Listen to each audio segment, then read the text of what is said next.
기도하겠습니다. 살아계신 하나님 아버지, 감사와 찬송과 영광을 올려드립니다. 오늘도 생명을 연장시켜 주시고 새날을 허락하시고 하나님의 은혜의 보좌 앞으로 나와 하나님께 예배드림으로, 찬송을 드림으로, 또 기도를 올려드림으로, 말씀을 전하고 들음으로, 받음으로 하루를 시작하게 해주시니 아버지 감사합니다.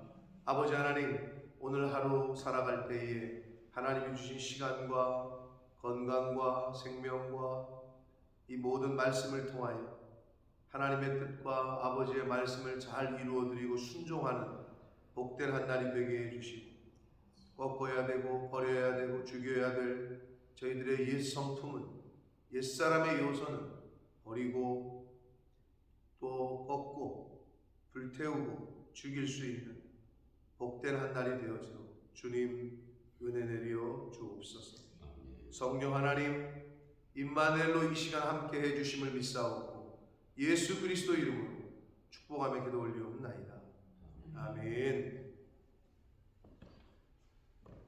자, 다니엘서 7장부터 마지막 장까지는 4대 묵시가 기록이 되어 있다고 그랬습니다. 4대 4가지의 계시라고도 할 수 있는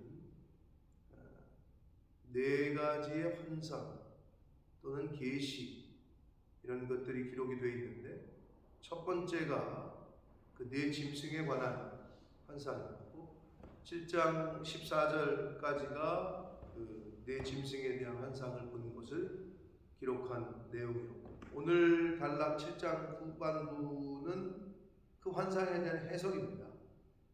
그 환상에 대한 해석을 이야기합니다. 자, 그래서 4짐승은 2장에 나오는 금신상의 느부갓네살 왕이 꿈을 꿨던 금신상의 그 내용과 거의 동일한 역사 속에서의 4나라 또는 제국이라고 할 수 있는 그 역사 속에서의 그 4나라, 4제국에 대한 그 하나님의 말씀이었고 계시였다. 자, 그래서 오늘 그 15절부터 마지막 절까지에서는 여기서도 굉장히 그 묵시, 계시, 그리고 상징적인 말씀이 좀 많이 나오는데, 그래도 성경 전체 속에서 특히 요한계시록과 함께 연관돼서 해석을 해놓은 해석들이 있습니다. 그래서 그 정통적인 해석들을 함께 말씀을 드리고, 또 본문 속에서 주시는 그 은혜를 함께 받도록 하겠습니다. 자, 15절 봅니다. 나 다니엘이 중심에 근심하여 내 머릿속에 환상이 나를 번민하게 했다 라고 기록되어 있습니다. 그 환상을 보는데 이제 여러 가지 마음의 번민이 드는 거예요. 그래서 내가 그 곁에 모셔 선 자들 중에 하나에게 나아가서 그랬어요. 이건 지금 하나님의 그 천국, 그 보좌, 하나님의 보좌, 하나님의 천국을 보고 있는 거고, 그 하나님의 보좌의 곁에 선 자들 중에 하나, 즉 천사들 중에 하나라는 거예요. 에게 나아가서 이 모든 일의 진상을 물음에 그가 내게 말하여 그 일의 해석을 알려주었다 라고 기록하고 있습니다. 그러니까 그 환상에 대한 것이 뭔지는 정확히 모르겠지만 걱정이 되고 근심이 되고 번민이 되니 물었다는 거예요, 천사에게. 그랬더니 그것을 해석하여 알려주었다. 그러면서 말하기를 17절 네 큰 짐승은 세상에 일어날 네 왕이라 라고 정확히 알려주신 거죠. 세상에 일어날 네 왕이라. 그러면서 지극히 높으신 이의 성도들이, 하나님의 백성들이, 하나님의 성도들이, 거룩한 무리들이 나라를 얻으리니 그 누림이 영원하고 영원하고 영원하니라 라고 말씀합니다. 예수 그리스도께서 그 어제 우리가 14절에서 그의 나라는 영원한 권세요 소멸되지 아니하는 영원한 권세고 그의 나라는 멸망하지 아니할 거다. 영원하고 영원하다는 얘기인데 이것을 하나님의 백성들이 지극히 높으신 이의 성도들이 나라를 얻을 것이다. 자, 여기서 나라가 천국이라고 얘기한다면 천국을 어떻게 얻어요? 어떻게 우리가 누려요? 어떻게 또 들어가요? 받아요? 라고 할 때 여기서 얻을 것이다. 나라를 얻으리니 그래. 그런 의미 가운데 우리가 구원을 받는 것은 전적인 하나님의 은혜다. 우리가 얻어지는 거예요. 얻는다는 얘기는 누가 주는 거죠. 이렇게 산 게 아니라 뭐 대가를 지불한 게 아니라 그런데 전적인 하나님의 은혜인 동시에 또 우리가 어떻게 얻느냐? 그 은혜를 믿음으로. 그러니까 예수 그리스도가 이 땅에 오신 거, 이 땅에 보내짐을 당한 거, 예수가 십자가를 지신 거, 이거 자체가 그러니까 예수님 자체가 은혜지. 근데 그 은혜를 우리가 믿어야지만, 그래야지만 천국을 얻을 수 있다. 천국에 들어갈 수 있다. 지금 그 말씀을 해주시고 있습니다. 근데 그 누림이 영원하고 영원하리라 라고 말씀합니다. 자, 그런데 여기서 다니엘이 네 번째 짐승에 대한 질문을 궁금했나 봐요. 근데 왜 그러냐면 자, 첫 번째는 뭐였어요? 사자였고, 두 번째는 곰이었고, 세 번째는 표범이었잖아요. 근데 네 번째는 그냥 무섭고 놀라운 짐승이야. 즉 다니엘이 이 짐승은 사자고 표범이고 곰이고 이렇게 딱 자기가 봤을 때 그렇게 보여진 것 같아, 이미지가. 근데 네 번째 짐승은 이게 뭐라고, 저게 뭐야, 지금 개야, 수야, 양이야, 뭐 사자야, 곰이야, 이런 것처럼 확실하게 이미지가 떠오르지 않았나 봐요. 그냥 무섭고 놀라운 짐승이라고 되어 있는데 이 넷째 짐승에 대해서 유독 물었어요. 네 번째 짐승에 대해서 관하여 확실히 알고자 하였으니 곧 그것은 모든 짐승과 달라서 심히 무섭더라. 그 이는 쇠요 발톱은 노처럼 생겼고 먹고 부서뜨리고 나머지는 발로 밟았다. 자, 계속 봅니다. 20절. 그것의 머리에는 10뿔이 있고 그 외에 또 다른 뿔이 나오고 세 뿔이 그 앞에 빠졌고 그 뿔에는 눈도 있고 큰 말을 하는 입도 있고 그 모양이 그의 동류보다 커 보이더라. 21절까지. 내가 본즉 이 뿔이 성도들과 더불어 싸워 그들에게 이겼더니. 그래요? 자, 이제 우선 넷째 짐승은 어느 제국이에요? 로마잖아요. 로마. 네 번째는 로마입니다. 자, 로마라고 생각을 하실 때 계시록에도 이제 뭐 말 그대로 계시록이니까, 묵시록이니까 10뿔이 나와요. 근데 그 10뿔을 흔히 그래서 옛날에는 이유, 이게 한 나라가 되는 이유. 근데 이유가 10개국이 넘죠. 물론 이제 그 상징적인 표현이라고 했을 때 이렇게 해석하는 사람들, 그러니까 세대주의자들은 이거를 오늘날의 현재에 이걸 어떻게 끼워 맞출까 이렇게 해석하는 사람들이 많이 있긴 있어요. 자, 그런데 자, 로마라고 했을 때 또 로마가 맞고, 이 로마가 지금 다니엘서에 말씀하시는 말씀과 거의 맞아떨어집니다. 자, 다른 제국보다 가장 길게 로마 제국이 역사 속에서 살아남았고요. 가장 길게 존속을 했고요. 성도들과 더불어 싸워 그들에게 이겼더라. 즉 로마가 기독교를 핍박을 했을 때, 예수님 당시에도 그랬고 기독교를 굉장히 많이 핍박을 합니다. 그러다가 이제 나중에 한 373년인가요? 그 밀라노 칙령에 의해서 공인화시킨다. 물론 형식적으로 이제 공인화를 시켜. 자, 그런 과정이 있는데 일단 기독교인들을 굉장히 핍박해.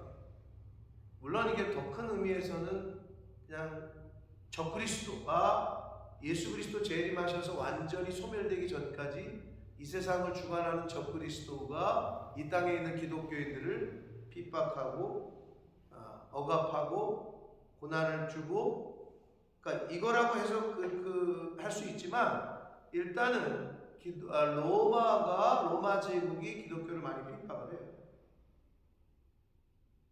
그리고 이스라엘도 어떻게 했어요? 이스라엘을 AD 70년에 멸망을 시키잖아요. 완전하게. 로마의 디도 장군 티투스 장군에 의해서 돌 위에 돈 하나도 남지 않고 완전히 무너집니다. 완전히 멸망을 당해요. 자, 그런데 22절을 보시면, 그런데 옛적부터 항상 계신 이가 와서 지극히 높으신 이의 성도들을 위하여 원한을 풀어주셨고 때가 이름에 성도들이 나라를 얻었다. 자, 이스라엘 역사를 좀 보십시다. 이스라엘 역사를. 언제 나라가 망한다고요? AD 70년에. 완전하게. 그러니까 어떻게 보면 이스라엘, 뭐 우리나라도 마찬가지긴 한데,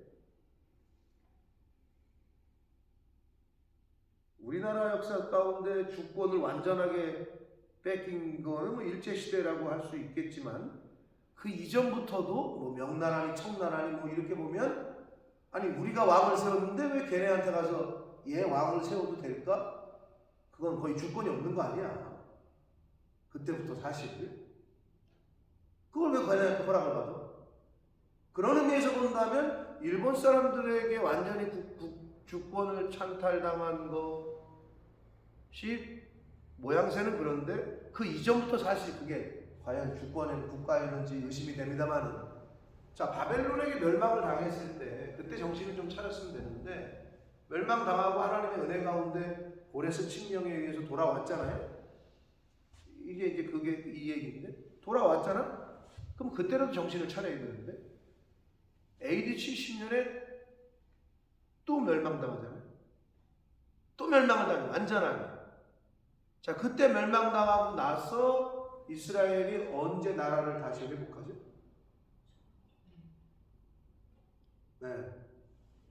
약 2000여 년이 흐른, 약 1900, 정확히는 1878년인가? 내가 적어놨는데 1878년 동안 1948년 5월 달에 이스라엘이 독립을 합니다. 그러면 1948년 5월에 벤구리온 수상이 독립선언문을 이렇게 읽는단 말이에요. 그러면서 독립을 하거든요. 그러면 약 1878년이라는 간극이 있어요. 약 1900년 동안 나라가 없었어. 하나님이 정하실 때야, 그게. 네? 자, 로마가 이스라엘을 어떻게 보면 적그리스도가 믿는 사람들을 핍박하는, 하나님이 정하신 때에까지 그들이 이기는 것처럼 보여. 근데 하나님이 지극히 높으신 이가 예적부터 계신 이가 와서 이제 성도들의 원한을 갚어. 예수 그리스도가 이 땅에 오실 때 이 적그리스도는 완전히 소멸될 거란 말이에요. 자, 그래서 때가 이름에 성도들이 나라를 얻었다. 자, 이스라엘이 1948년 5월에 독립을 합니다. 자,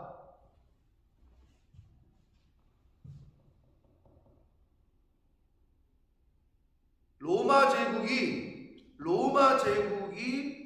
그 앞에 세 제국, 뭐 바벨론이나 메데바사나 헬라 제국과 다른 점이 있는데, 로마 제국이 앞에 앞선 그 시대의 세 제국과 달리 더 무섭고, 여기서 더 무섭고 더 강하다고 그랬는데, 제국의 존속 연수도 그랬지만 앞에 그 세 제국이 점령하지 못했던 땅을 로마는 점령을 해요. 그게 어디냐? 그게 북유럽 땅.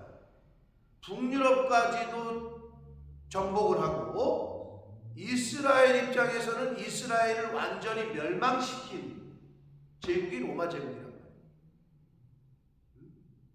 그래서 약 1900여 년 동안 고국에 돌아오지 나라가 없게 만든 제국이 바로 로마 제국이에요. 그게 넷째 짐승이에요. 이게 역사 속에서 이렇단 말이에요.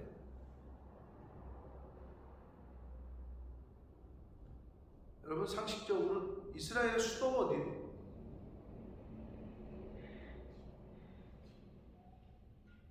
모르겠어요? 어디? 예루살렘 아니에요? 아니에요? 맞기도 하고 아니기도 합니다. 이스라엘의 헌법상 수도는 예루살렘입니다. 국제법상 수도는 텔아비브입니다. 이게 달라요. 이스라엘 자체 헌법상에는 예루살렘이에요. 근데 국제법상은 텔아비브예요. 그래서 텔아비브, 공항이 텔아비브잖아요. 공항 이름은 뭐예요? 초대 총리 수상의 이름을 따서 벤구리온 공항.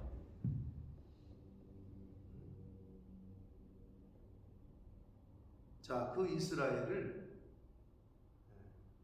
로마가 핍박을 했고 완전히 멸망을 시켰고, 그런 의미에서 이 넷째 짐승인 로마가 좀 차별화가 된단 말이에요. 그래서 그랬는지 다니엘이 물었더니 이렇게 쭉 설명을 지금 해 주시고 있습니다. 자, 그러면서 23절 보시면 모신자가 이처럼 이르되 넷째 짐승은 곧 땅의 넷째 나라인데 이는 다른 나라들과 달라서 온 천하를 삼키고 밟아 부서뜨린다. 그러니까 다른 나라들과 달랐어요. 그래서 북유럽 땅도 앞에 세 제국은 점령을 못했는데 이 로마가 점령을 했습니다. 24절 보시면 그 열불은 그 나라에서 일어날 열왕이요 그 후에 또 하나가 일어나리니 그는 먼저 있었던 자들과 다르고 또 새 왕을 복종시킬 것이다. 자, 이래서 여기서 열불, 그 뒤에 일어나는 한 왕, 이거를 그 로마의 제국의 뭐 열왕으로 해석하는 사람들도 있고 그런데요, 보편적으로는 예수 그리스도의 재림 전까지 일어날 세상의 여러 나라들로 해석을 하고, 그 다른 먼저 있었던 자들과 또 다른 새 왕을 복종시킬 그가 누구냐? 그게 이제 적그리스도다라고 그냥 해석을 합니다. 뭐 구체적으로 로마 시대의 10명의 그 제왕들, 그 황제들의 이름을 거론하는 사람들도 있기는 한데요. 여기서는 예수 그리스도의 재림 전까지의 세상의 권력자들, 세상의 여러 나라의 왕들, 그 중에서 특별히 하나님을 배격하고 기독교를 아주 핍박하는 그 한 사람, 그로 대변되는 적그리스도가 이제 나타난다는 거예요. 그래서 여기 보시면 25절, 그가 즉 적그리스도가 장차 지극히 높으신 이를 말로 대적하는, 이게 중요해요. 하나님을 말로 대적한대요. 자, 신약에서 예수님께서 요한복음 6장 63절에 내가 너희에게 이른 말이 영이고 생명이다. 즉 이건 영적 싸움인 거죠. 말은 영이기 때문에 말로 대적한다는 거예요. 말로 대적하며 또 지극히 높으신 이의 성도를 괴롭게 할 것이며, 하나님도 대적하고, 뭐 그런 의미에서 각종 이단들이 뭐 이만희 뭐 신천지만 해도 성경 하나님의 말씀을 지네들 마음대로 해석하고 지네들 편리에 맞게끔 왜곡하잖아요.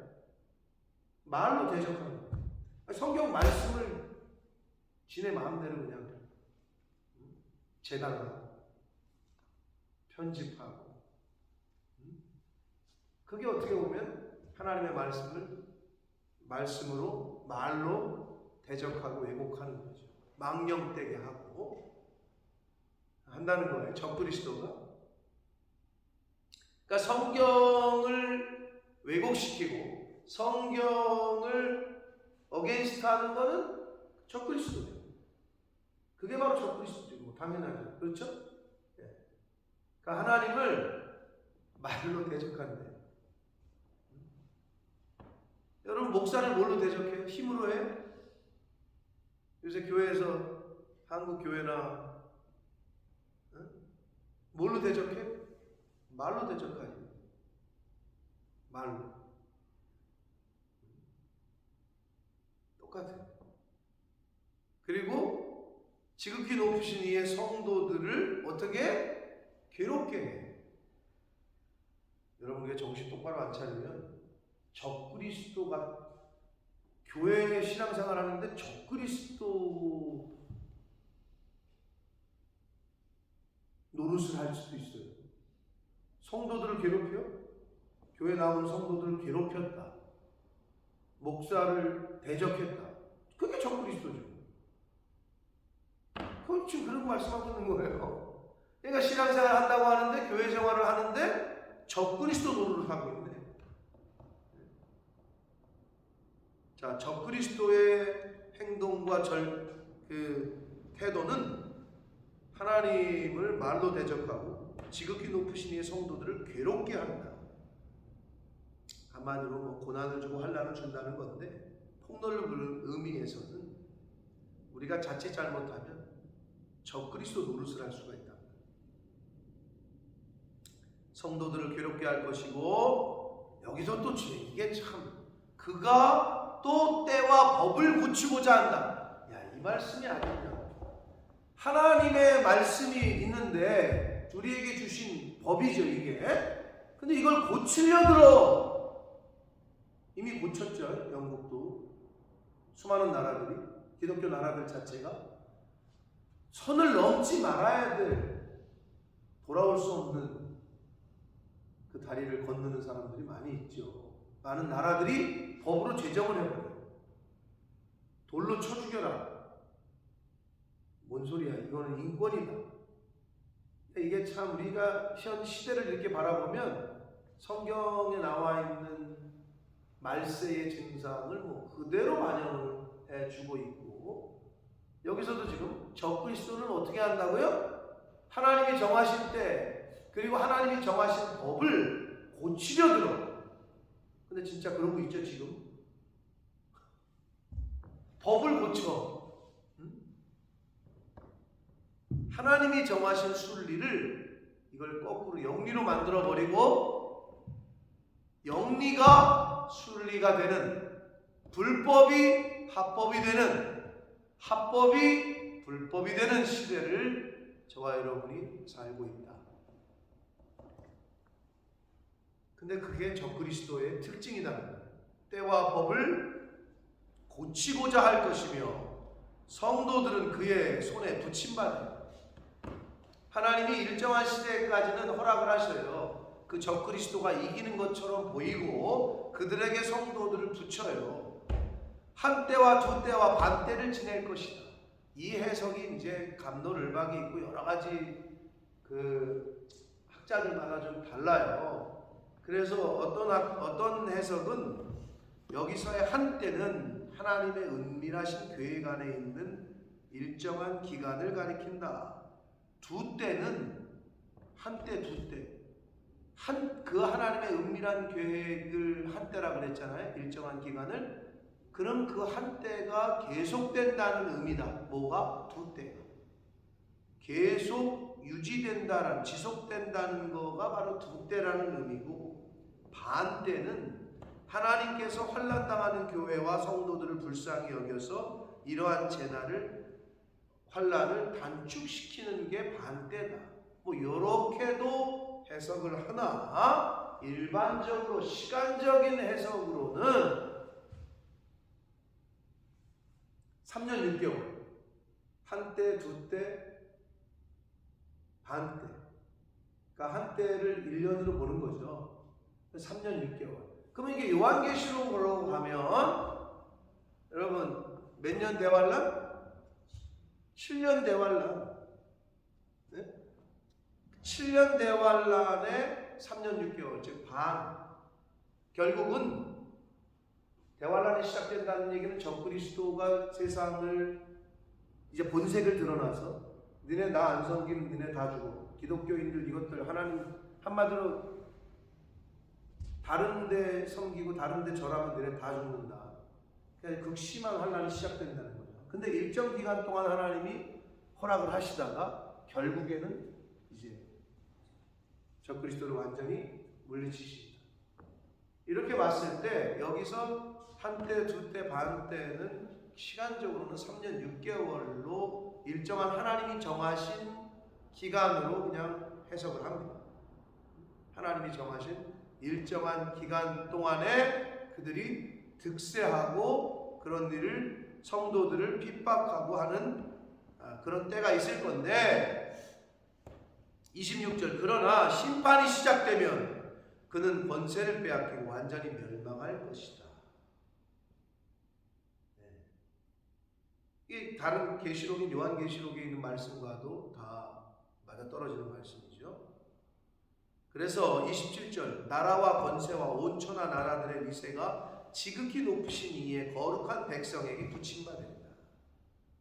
하나님의 자녀들에게 그의 나라는 영원한 나라고 그 모든 권세에 있는 자들이 다 그를 섬기며 복종할 것이다. 자, 예수 그리스도의 이름 앞에 모든 무릎을 꿇는다 그랬는데 그 말씀하고 일맥상통하고 그리고 하나님의 자녀들도 예수님과 함께 왕노릇한다 라는 말씀과도 이 다니엘서의 말씀은 맥을 같이 하고 있습니다. 마지막 절 그 말이 이에 그쳤다. 이렇게 천사가 해석을 해줬어요. 이렇게 얘기를 해줬다는 거예요. 자, 그 말이 이에 그쳤다. 나 다니엘은 여기서 중심에 번민하였으며 내 얼굴빛이 변하였으나 내가 이 일을 마음에 간직하였느니라 라고 말씀하고 있습니다. 어디에 간직했다고요? 마음에. 예레미야 31장 33절에 보면 이렇게 말씀이 기록되어 있어요. 내가 이스라엘의 집과 맺을 언약은 이러하니 곧 내가 나의 법을 그들의 속에 두며 그들의 마음에 기록하여 이런 표현입니다. 이 마음속에 하나님께서 하나님의 법을 말씀을 두시고 기록한다는 얘기죠. 여기서 다니엘이 이 일들을 이 환상을 마음에 간직했다. 일맥상통하죠. 그들의 속에 두고 나의 법을 그들의 속에 두며 그들의 마음에 기록하여 나는 그들의 하나님이 되고 그들은 내 백성이 될 것이다 라고 예레미야 31장 33절의 말씀을 하셨습니다. 저와 여러분이 하나님의 말씀을 어디에? 마음에 간직해야 될 줄 믿습니다. 그냥 귀로만 듣는 게 아니라 그래서 마음으로 말씀은 받는다라는 표현이 계속 나와요. 귀로 듣는다 그러지 귀로 받는다 이런 사람은 없죠. 마음에 받는다. 그게 마음에 새긴다. 이런 뜻이죠.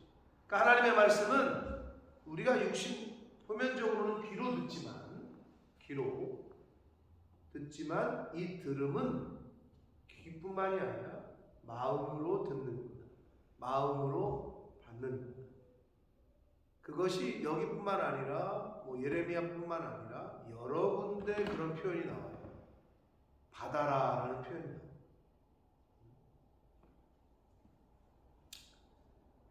자, 이 내 짐승에 대한 환상과 함께 그리고 특별히 네 번째 짐승에 대한 거를 다니엘이 궁금해서 천사에게 물었고 천사가 잘 해석을 해줬고 그 해석을 다니엘이 마음에 간직했다. 마음에 새겼다. 이 말씀으로 7장이 끝나고 있습니다.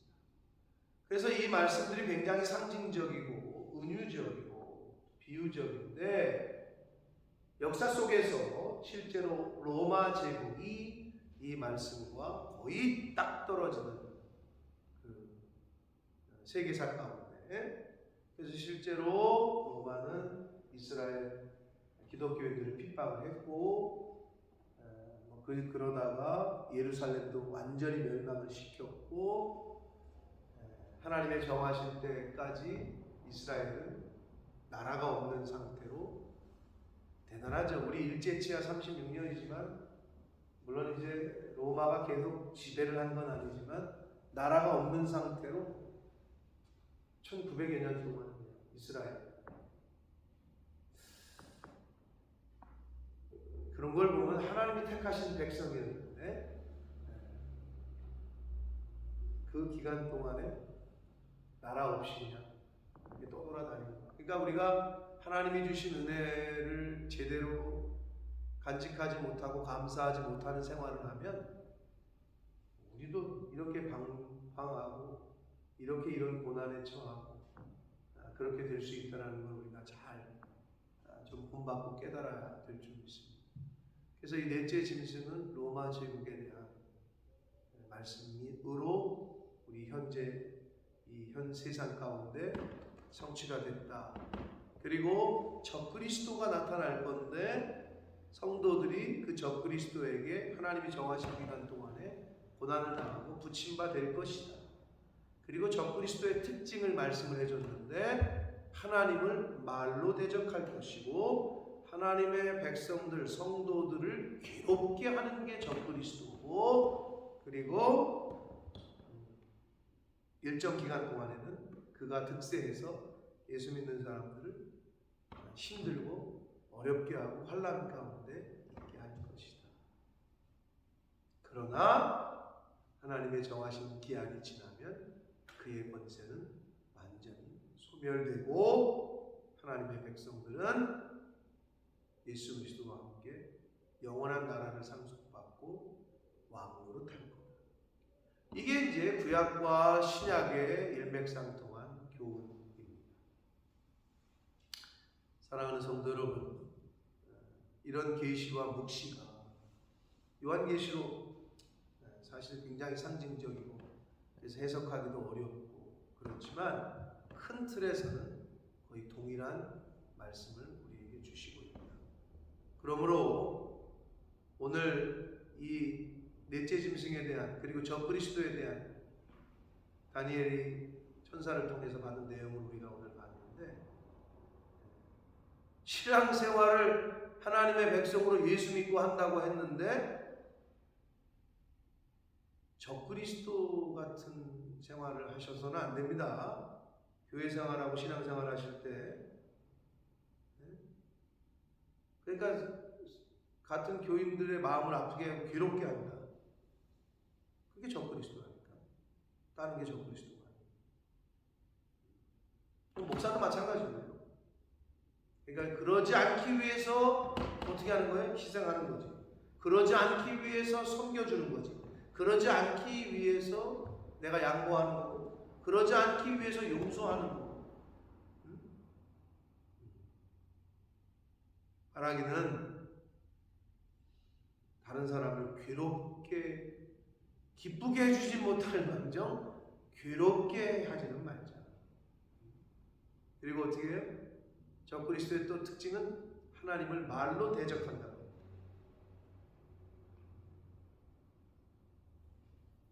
불순종하는 게 대적하는 거예요. 불순종이고 대적이요. 그러므로 하나님의 자녀요 백성된 저와 여러분이 적그리스도 노릇하지 않도록 그러나 안타깝고 천추의 한 거리를 남기는 신앙생활을 하지 않기를 바라고 그리고 다니엘이 지금 말한 대로 내가 이 일을 마음에 간직했다. 예레미야 선지자를 통해서 가르쳐 주신 대로 하나님의 법을 어디에? 마음에 잘 새기고 간직해서, 그럼 어떻게 하신대 하나님? 내가 그들의 하나님이 되고 그들은 내 백성이 될 것이다. 결국은 하나님의 말씀을 마음에 간직하지 않고 잘 듣지 않고 마음에 기록하지 않고 하는 사람은 하나님이 그 사람에게 하나님이 되고 그 사람이 하나님의 백성이 되기가 어렵다는 거예요. 즉 그 말은 하나님의 말씀이 선포되면 그 말씀이 나를 지배하고 내가 그 말씀에 피동될 때 하나님과 내가 릴레이션십 관계가 있는 거지, 하나님이 말했는데 듣지를 않아요. 아니, 이 남자가 이 여자한테 말을 했을 때 이 남자의 말이 이 여자에게 구속력이 있을 때, 이 여자의 말이 이 남자에게 구속력이 있을 때 이 관계를 사귄다 그러지, 이 남자가 말을 했는데 이 여자가 전혀 구속력이 없어, 이 여자의 말이 이 남자에게 아무 구속력이 없어, 그거는 사귀는 관계가 아니에요. 아무 관계가 아닌 거지. 하나님과의 관계도 똑같다. 목사와의 관계도 똑같다. 부모와 자식 간에도 사실은 똑같다. 부모가 계속 얘기하는데 개무시해. 자식이 옆집 아저씨 말보다 더 안 들어. 부모가 계속 말을 해는데 그건 이미 관계가 깨져 있는 거예요. 이건 틀어져 있는 거예요. 목사가 아무리 얘기를 하는데 듣지를 않아. 이미 그건 관계가 어긋나 있는 거예요. 하나님이 말씀하시는데 순종을 안 해. 이거는 그냥 자기 혼자 종교 생활하는 거지 신앙생활이 아니에요. 그러니까 착각하면 안 된다. 그러므로 하나님의 말씀을 마음에 간직한다는 것, 마음에 기록한다는 얘기는 하나님의 말씀에 순종하는 걸 말한다. 그냥 나 와서 나 예배 드렸다, 설교 들었다, 이거는 마음에 간직하는 게 아니에요. 마음에 뒀다는 얘기는, 잘 내가 기억한다는 얘기는 그 말대로 내가 순종한다는 거지.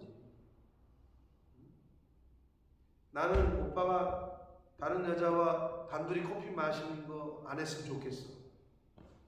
그러면 그 말을 듣고 그 말을 간직해서 그런 상황이 됐을 때, 내가 이거 싫어한다 그랬지, 그러고 안 하는 거, 그게 둘이 사귀는 관계인 거야. 그게 나는 너의 남자친구고 너는 나의 여자친구고, 하나님의 말씀에 순종할 때 하나님은 나의 하나님이고 나는 그의 백성이고, 이 관계가 되는 거지, 아무리 얘기해도 듣지를 않아.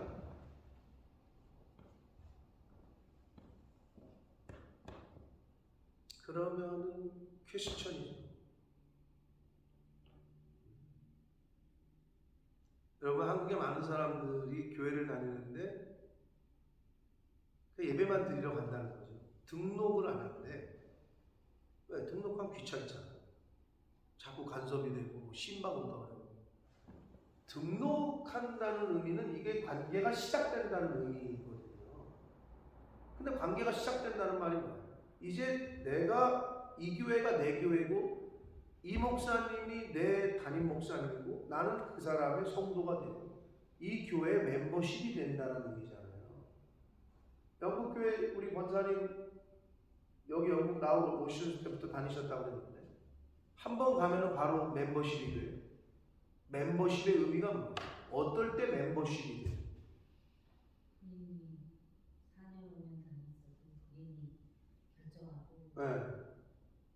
등록을 반대로 나 여기 멤버십 할래요, 내가 등록할래요, 그러면 그 주부터 얘네가 오케이 너 우리 멤버십이야 이번 주부터 이래요? 그렇지 않죠. 그렇지 않아요. 내가 등록한다 그래서 영국 교회가 받아주지 않더라고. 그럼 한국 교회는 어때요? 등록한다고 아이고 이거 받아주죠. 이게 달라요. 내가 그 영국 교회 와서 깨달은 게 뭐냐, 6개월을 다녔는데도 어이씨 이건 조금 저거 할 정도로 나를 멤버십으로 여기진 않더라고. 그럼 멤버십의 기준이 뭐예요? 어떨 때 이 사람들이 멤버십으로 생각해요? 첫 번째가 뭐예요? 레귤러리한 출석이죠. 두 번째가 뭐예요? 없어요? 헌금이에요. 헌금 생활을 할 때 우리는 가만히 생각해보면 어느 단체의 회원이 될 때 뭐가 있죠? 첫 번째 뭐? 잘 참석해. 두 번째 회비를 낼 때. 그게 가장 기본인 거예요. 그 두 개가 안 되면 멤버십으로 억셉이 안 돼. 그건 당연한 거야. 근데 뭐 교회가 헌금하는 그 당신은 멤버십이 아니라니까 그냥 다녀. 근데 그러고 다니는 사람이 너무 많아. 아무리 얘기를 해도 듣지를 않아. 어떤 의미에서? 왜? 그러면 멤버십이 아니니까 라고 생각할 수가 있는 거예요. 6개월 1년을 다녔는데 헌금을 안 해. 11조를 안 해. 이건 멤버십이 아닌 거지. 됐다가도 사실 잘라야지. 세상은 그러죠. 이 사람 회비 안 되니까 우리 회원에서 자릅시다. 그럼 당연한 거죠. 그게 이상한 게 아니라 당연한 거예요. 그건. 그러므로 정말 마음에 간직하고 하나님의 말씀을 둔다는 얘기는 그 말씀에 내가 순종하고 그 말씀이 나에게 구속력을 갖고 그 관계가 될 때에 나는 그들이 하나님이 되고 그들은 나의 백성이 될 것이다. 이 말씀이 이루어지는 겁니다. 그로 정말 하나님을 믿는다고 하는데 이젠 진짜 종교 생활이 아니라 나는 그분이 나의 하나님이고 나는 그의 백성이고 이것이 흔들리지 않도록 하나님의 법을 하나님의 말씀을 우리 가슴에 잘 새기고 그리고 어떻게 그 말씀에 순종하고 그 말씀을 이루어 그래서 예레미야 선지자를 통해서 하셨던 이 말씀 나는 너의 하나님이고 너는 내 백성이 된다. 이 말씀이 저와 여러분에게 그리고 저와 여러분과 하나님과의 관계가 되시길 예수 그리스도 이름으로 축복합니다. 살아계신 하나님 아버지 감사와 찬송과 영광을 올려드립니다. 하나님의 은혜로 오늘 생명 주시고 생활 주시고 또 하나님의 아버지의 집에 주님의 이 몸된 교회에 은혜의 보좌 앞으로 나와 찬송하고 기도를 올려드릴 수 있는 특권 말씀을 들을 수 있는 특권을 주시니 하나님 감사합니다. 아버지 하나님 오늘 하루라는 시간 하루가 천년 같고 천년이 하루 같다 하셨으니 이 하나님 앞에서는 천년과도 같은 이 하루를 오늘 주신 말씀을 가슴에 새기고 하나님이 나의 하나님이심을 나는 하나님의 백성임을 잊지 않는 이러한 영적인 아이덴티티를 가지고 행여나 말로 하나님을 대적하거나 말로 하나님의 백성들을 성도들을 힘들게 하고 괴롭게 하거나 이런 삶이 아니라 하나님의 말씀을 가슴에 새기고 간직하고 하나님의 법을 가슴에 새기고 그 법대로 말씀대로 순종하여 하나님과 나와의 관계가 나와 교회의 관계가 성도와의 관계가 하나님 보시기에 아름답고 하나님 보시기에 합당한 그러한 삶을 오늘 하루를 살아가는 이 자리에 있는 하나님의 백성들 하나님 나라의 백성이요 하나님의 자녀된 저희들 모두가 되어서 주여 은혜 내려 주옵소서. 예수 그리스도 이름으로 축복하며 기도 올리옵나이다. 아멘. 하늘에 계신 우리 아버지 이름이 거룩히 여김을 받으시옵소서. 나라의 마옵시 뜻이 하늘에서 이룬 것 같이 땅에서도 이루어지는 오늘날 우리에게 일용할 양식을 주옵시고 우리가 우리에게 죄 지은 자를 사하여 준 것 같이 우리 죄를 사하여 주옵시고 우리를 시험에 들게 하지 마옵시고 다만 악에서 없소서. 대개 나라와 권세와 영광 아버지께 영원히 싸우나이다. 아멘.